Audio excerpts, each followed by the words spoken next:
Welcome back. In this series of videos, we're going to look at what a simple children's show taught me about writing fundamentals. Let's get into it. You're always looking for inspiration. As a writer, you depend on it. Your mind needs a constant influx of ideas, both new and old. The why behind your need for new ideas is obvious.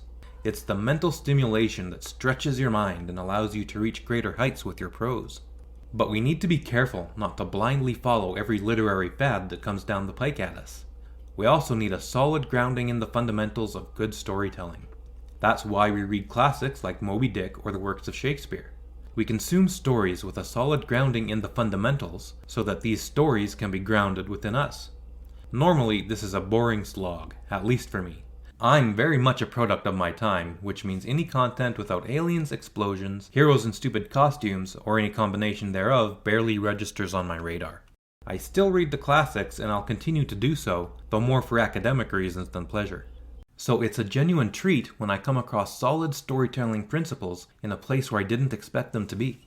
Such is the case now, and I think the greater takeaway from this video is to keep an open mind. Learn the craft, always be on the lookout for where it's been used well, and let their examples reinforce what you've learned, even if it's from a simple children's program. Bible Adventures. Yes, this is a Bible program. I realize that most of you probably aren't Christian, but please don't let that dissuade you.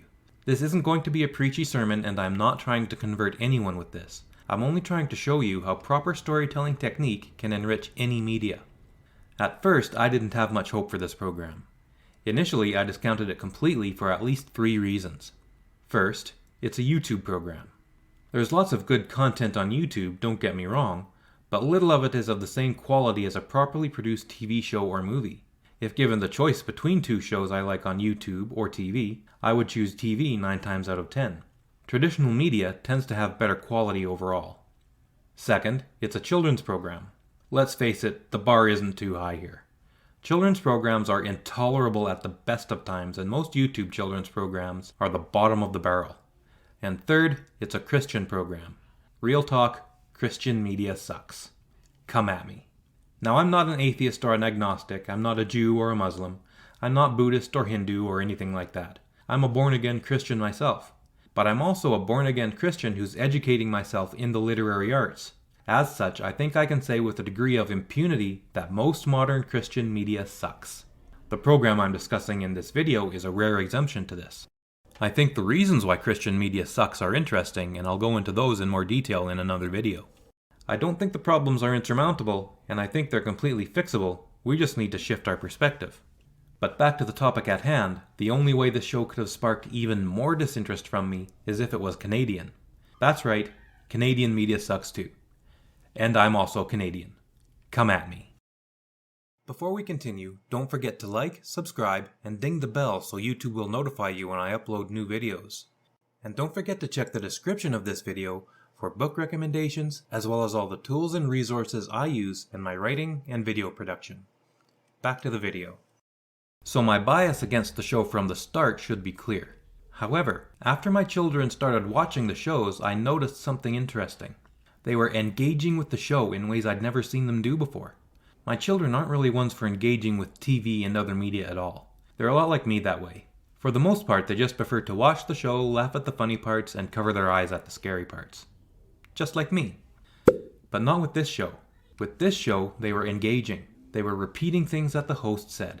They were learning Bible verses and repeating them back in toddler speak. They were clapping their hands and dancing when the music was playing. I'd never seen them engage like this before, so I put down my phone and paid attention to what they were watching. What I saw was surprising. But before I get into that, I think it's worth acknowledging a few things. Every genre has its own tropes. In horror, the pretty young co-ed who ventures off alone is guaranteed to die in ways that she did not deserve. For the Western, it's the grizzled stranger with a heart of gold who rides into town to vanquish some desperado. And no disaster movie is complete without the obligatory cut-the-rope scene, where one character sacrifices himself for the good of the group. This series is no different and replete with children's media tropes. Bright colors, over-the-top characters, and catchy music all add to the attraction of the show. Not to mention an intense amount of Barney-level manic joy that every character seems to possess. The show is also highly formulaic, another trope of children's programming which I count as a benefit. Many popular examples of children's programming are also highly formulaic. Each episode of the Power Rangers, for instance, usually tends to follow the same basic plot. The Rangers face some unique moral dilemma at the beginning of the show.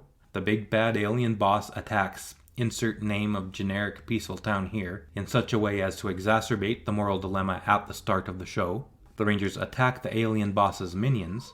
The Rangers defeat the minions and face a unique monster that represents the moral dilemma they're facing. They defeat the monster, which grows to the size of a building because Japan. They transform into their giant mechanical Zord phase and destroy the monster a second time. The defeat of the monster brings catharsis, and the moral dilemma is resolved. And likewise, this show has a highly repetitive nature that I'm certain is comforting to younger audiences. Now that we have that bit of housekeeping out of the way, let's carry on by counting the ways that this simple children's show is surprisingly sophisticated. We'll start discussing that in the next video, where we'll talk about the one thing your character needs to have in order to really hook your reader. Until then, good writing and Calamus Gladio Fortior.